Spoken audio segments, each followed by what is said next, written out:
Good evening, ladies and gentlemen. This is an historic day in the history of electronics, and from the NBC newsroom in New York, we bring you a report on color, an attempt to answer the important questions that you would wish to have answered tonight about color television. How soon will we have programs in color? We go to the Colonial Theater in New York, largest of NBC's color studios, in just a few moments. Now, other questions: how soon will I have color in my home? Well, we go to Lancaster, Pennsylvania, a pilot production line to get that answer. And how does color TV work?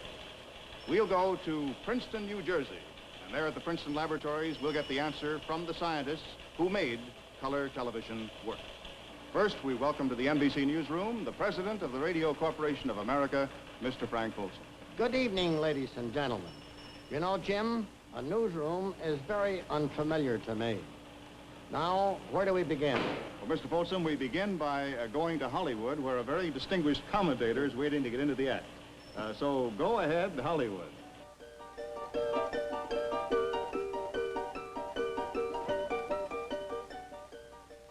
Color TV. Science has overtaken Durante. This is what I get for spending the summer at the racetracks. It's the beginning of a new era. But I've got to face it. Color, color, color. Eddie! Eddie! Throw out the old TV sets. All 14 of them. Start with the one on the back porch. Throw them out. Jimmy, don't do it. Hold everything. That voice. I know that voice. Jimmy, this is Frank Folsom in New York. Don't do it. Eddie, I changed my mind. Don't throw out the TV sets. Eddie, stop! You saved me from a catastrophe. I have quite a bundle tied up in picture tubes in my humble abode. So are we all, Jimmy. Just take a look at the American skyline tonight. Over 25 million TV antennas and receivers. They're all compatible. Of course, you know what compatible means, eh? Know what it means? There ain't nobody more compatible than Durante. So we've heard. This was the first concern of the RCA scientists. Here was a huge American investment that had to be protected. These antennas with their black and white receivers had to get the pictures before. I'd like to walk barefoot through them. Be our guest. Jimmy, here's what we mean by a compatible system. On your present receivers, you'll see black and white programs just as you see them today. But more important, you'll be able to see every color transmission in black and white. That's the meaning of compatible, all-electronic color television. No blackout for today's receivers, no picture problems. If you run into any problems, just call me. The number is Inka-Dinka-Doo, 8300. Thank you, Jimmy. I'll keep in touch. Good night. Good night.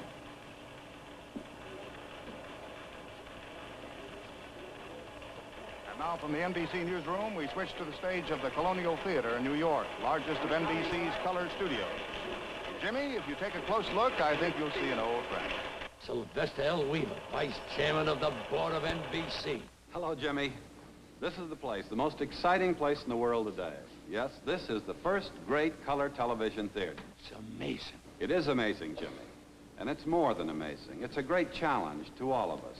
Those of us in entertainment who have to use color with creative inspiration to bring about, we hope, programming innovations that will excite and increase our audiences.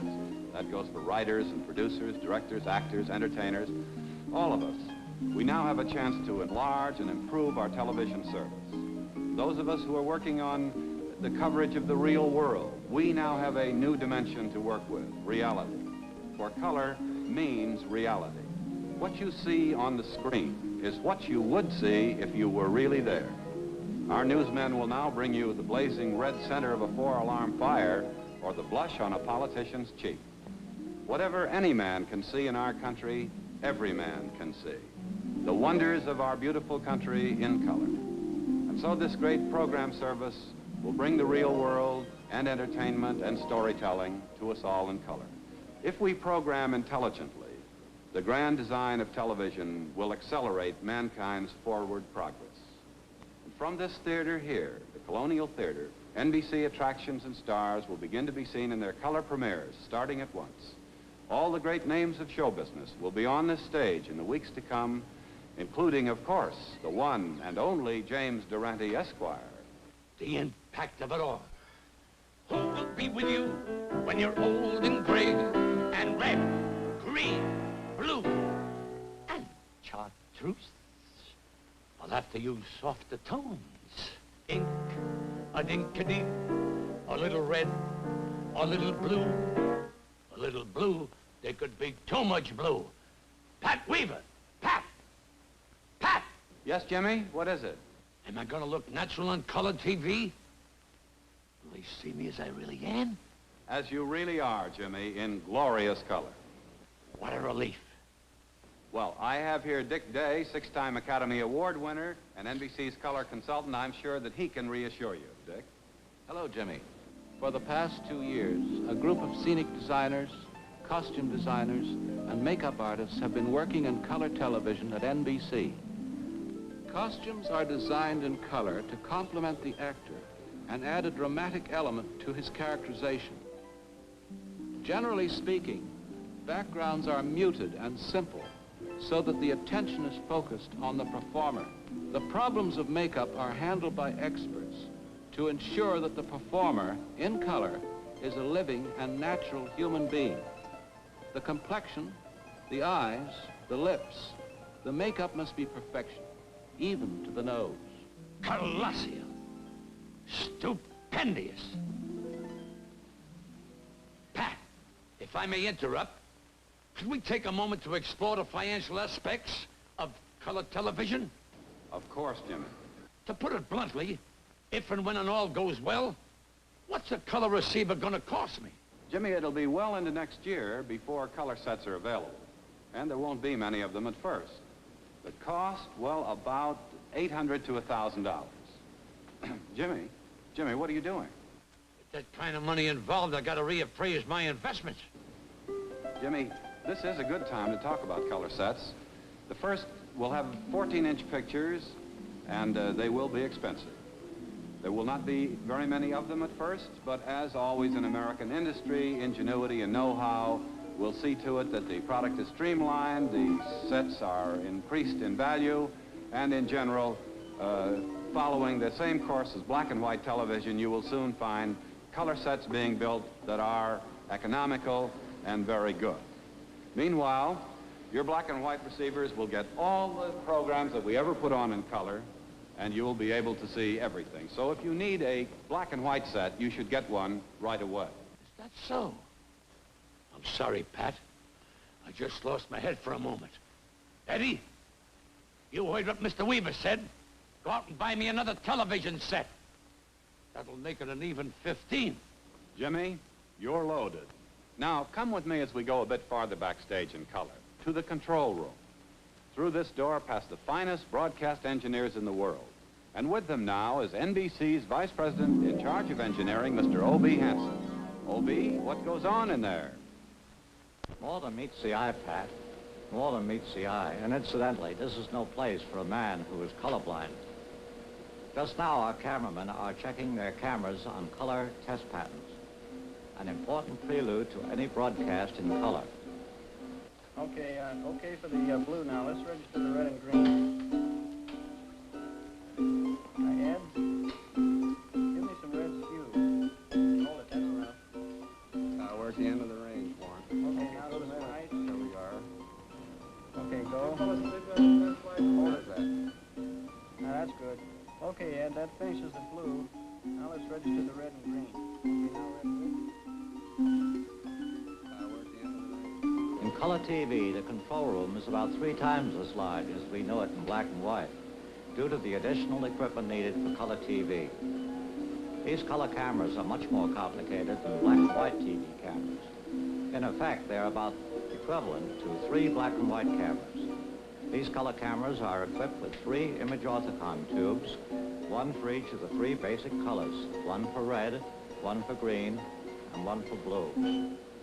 It is by the proper combination of these colors that many thousands of colors and hues and shades may be made to create a full and natural color picture.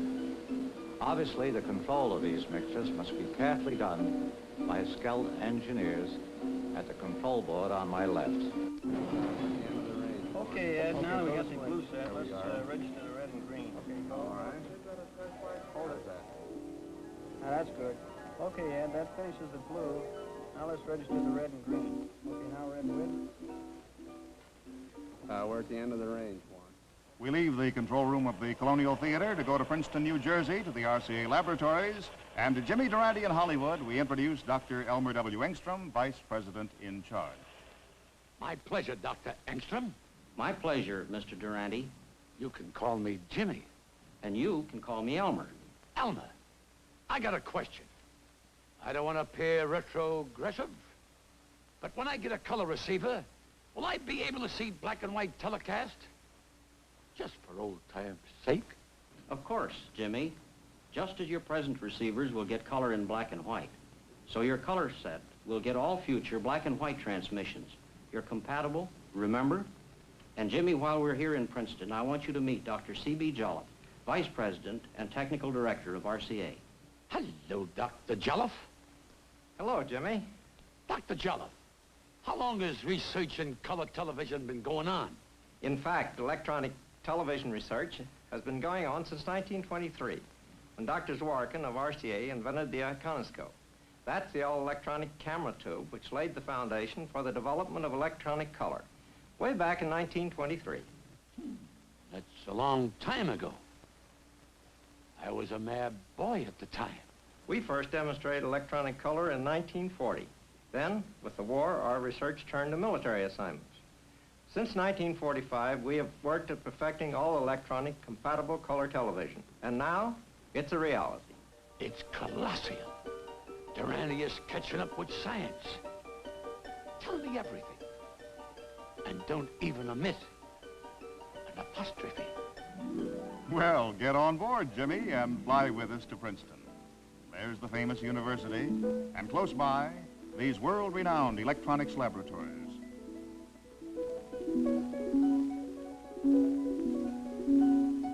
This is the David Sarnoff Research Center.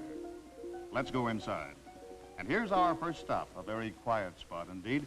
This is the audio laboratory where sound is tested in a world of deep silence. Sound to complement the color picture. And sound is an important part of this story. Through the years, there have been sounds at Princeton intelligible only to the practiced ear of scientists. Sounds of broadcast frequencies, clues along the way to the transmission of pictures in color. And along the way, this historic test pattern, part of early black and white TV research, decorated with a friendly but anonymous Indian.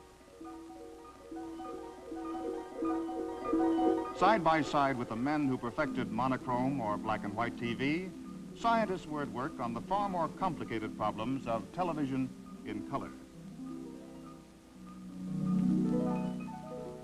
It is here that outstanding electronics engineers devoted hundreds of man-years of work to bring us compatible color television. The work went on. Two main objectives: high standards of performance, compatibility with black and white TV.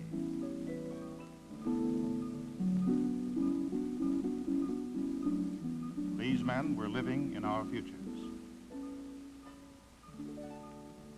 And one day at Princeton, this old black and white test pattern gave way to a new one. Color came to the laboratory.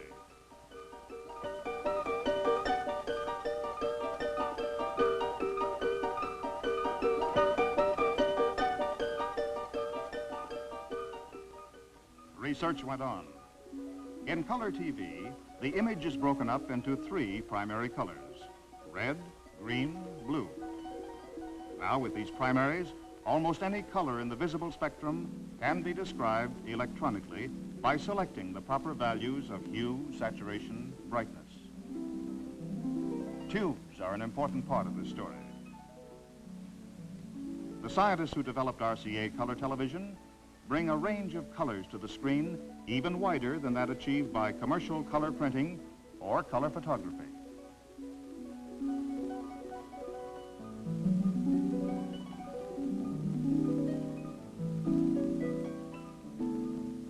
And flame is part of this story. These men are working with glass, an ancient art, but here at Princeton, it worked for the future. Tubes were designed whose purpose, at the time, just a gleam in the eye of a scientist.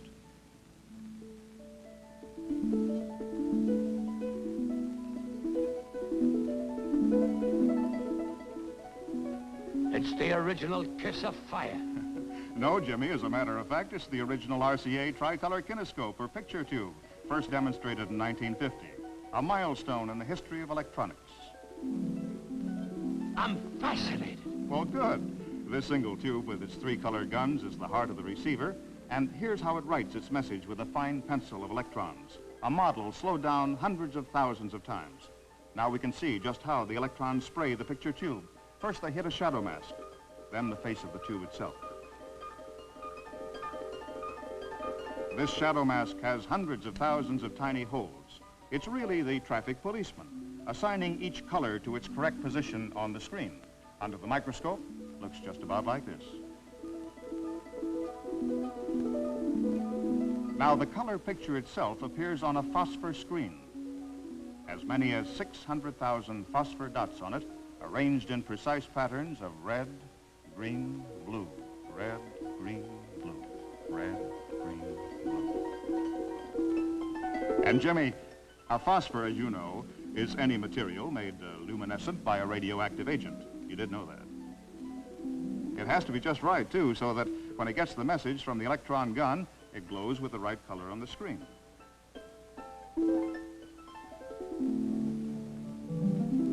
These are the men at work who found the chemical formula that made these phosphors just right for color TV.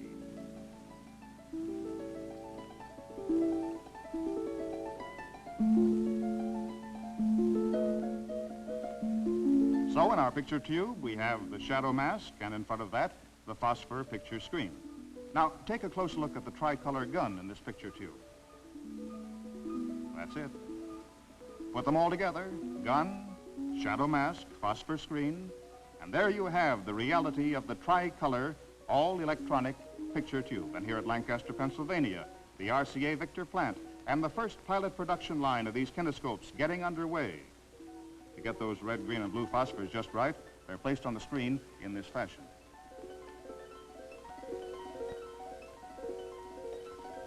Pioneers on the color television production line. There's that tricolor gun being very carefully installed. A picture tube, it has to have a vacuum. Checked and tested. Again and again.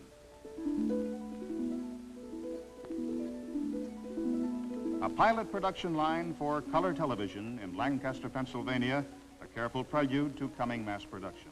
By the end of the first year of color television, RCA and NBC will have spent $40 million to bring color to the homes of America. Once the receiver needed over 100 tubes like this, but today, down to home size. And full details of design and performance of RCA's basic color receivers have been turned over to virtually all set manufacturers in the United States, a move that has few precedents in competitive industry. And what's true of color receivers, coming true for cameras. Today they have 3 eyes like that, 3 image orthicon tubes to see color, red, green, blue. And tomorrow, we'll look at tomorrow now, at the laboratory. Tomorrow they'll have 1. Just as the picture comes in a single tube to the receiver, so the camera tube is soon to be 1 image orthicon. In this home of science at Princeton, New Jersey, the future is indeed crowding the present.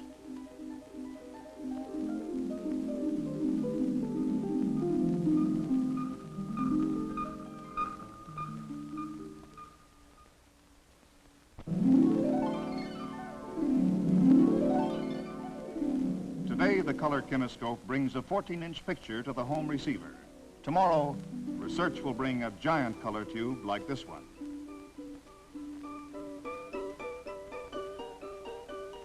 Red, green, blue.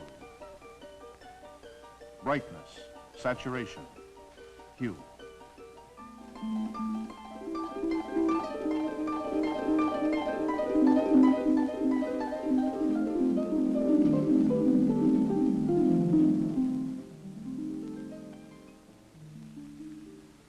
Everybody wants to get into the act. Yes, Jimmy, everybody, but To develop color TV took just about everybody.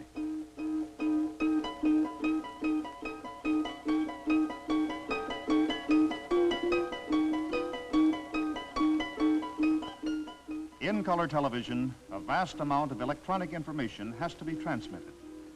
And the men who have brought color to the broadcast spectrum have achieved a near miracle in packing all this information into a narrow channel.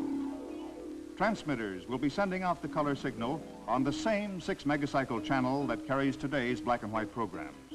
Think of that channel as a railroad track, though of course it goes out in all directions. A channel that could not be widened, yet it had to carry a far heavier load. A tremendous challenge to science. This is color TV sitting for its own electronic portrait, an instrument called the vectorimeter. It's no modernist abstraction. This is the electronic heartbeat of color TV. The 6 points of the symbol represent red, green, blue, the primaries, and their equal mixtures, magenta, yellow, cyan.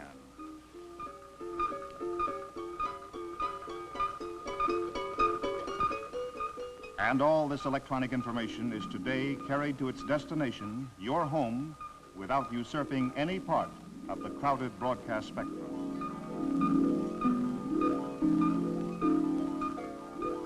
Not long ago, it took 3 separate channels to carry the color signal. Now it takes 1, the same one used in black and white transmissions. This has been a tremendous engineering achievement.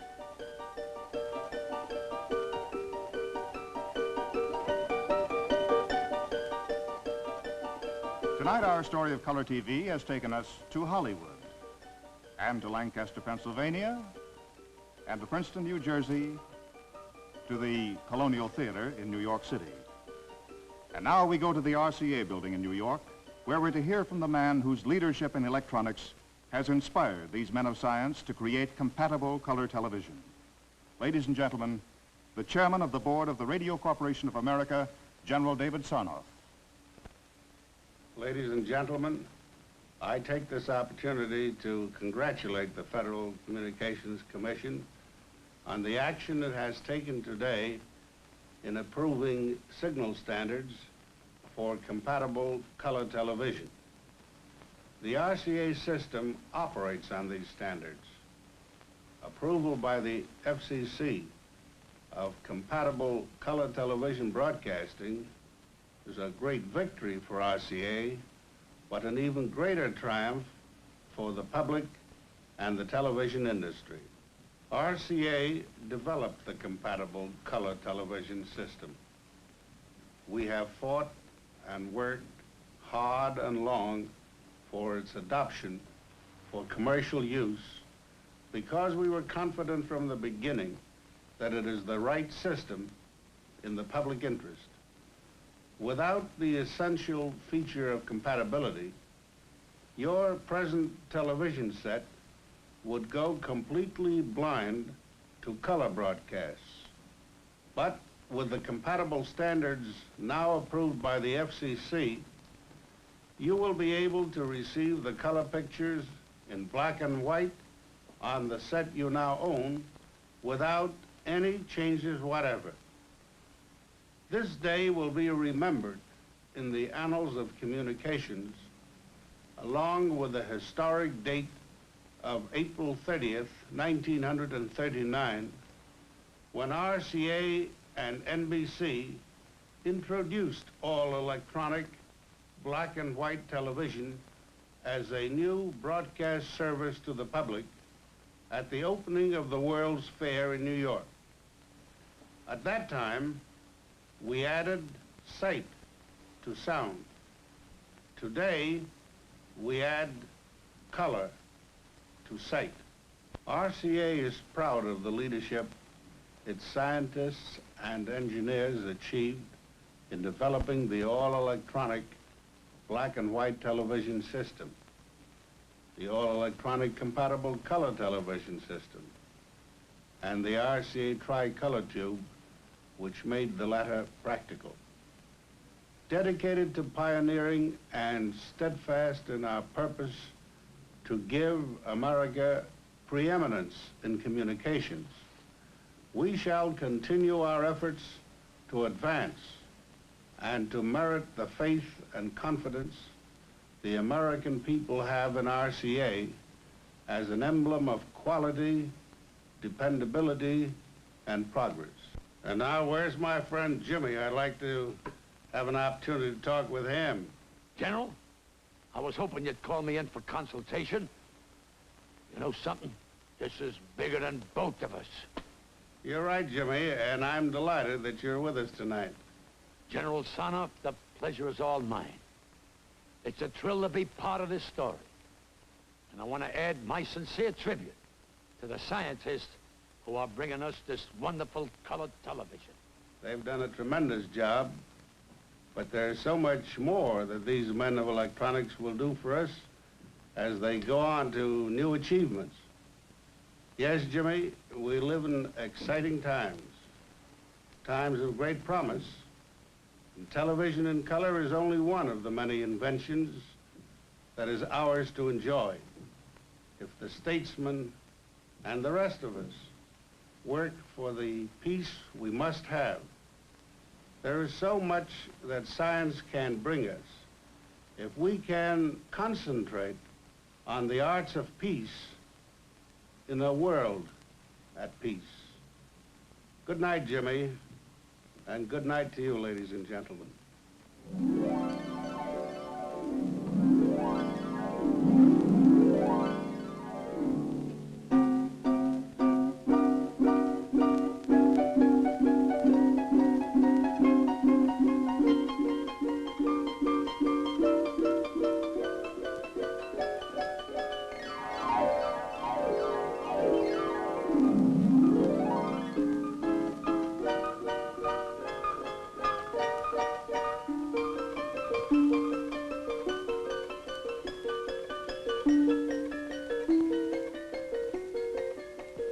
Durante is ready.